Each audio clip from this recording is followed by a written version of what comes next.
My name is Joule.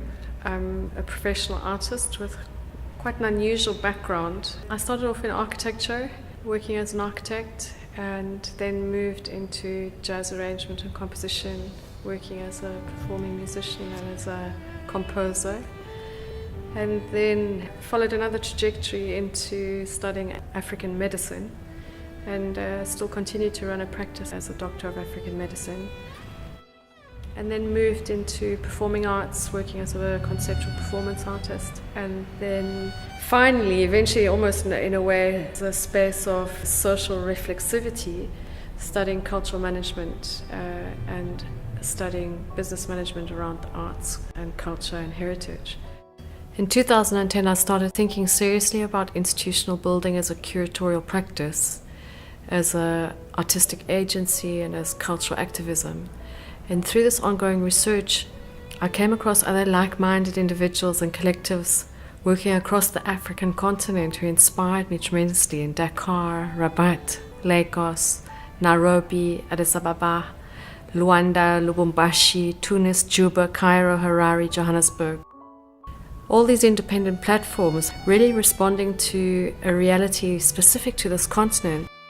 And there's been a tremendous need to establish alternative models, ecosystems and platforms for negotiating and reflecting art and culture, and reinforcing the need to expand artistic practice and diversify cultural production. We're recording this inside Joule City on a Saturday morning, and you'll hear we're in the central Afropolitan district of town, close to the taxi rank, close to the bus station, close to the Grand Parade, close to actually all central transport junctions, which is an important space.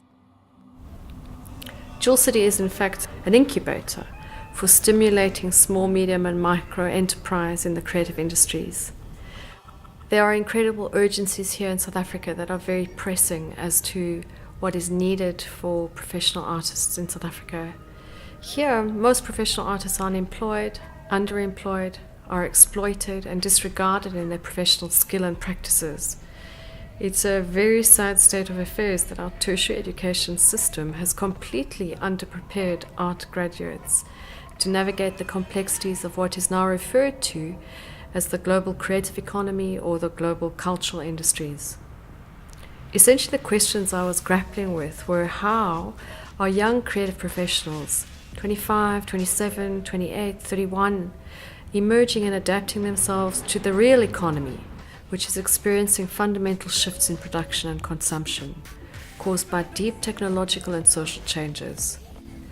The question is, how are these young artists able to make sustainable careers through their work of art and their work of the imagination?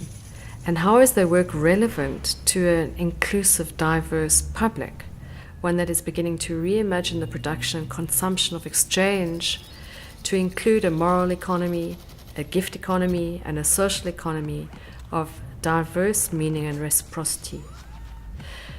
It's taken 3 years of skin in the game for me to establish this independent platform, which I call Joule City.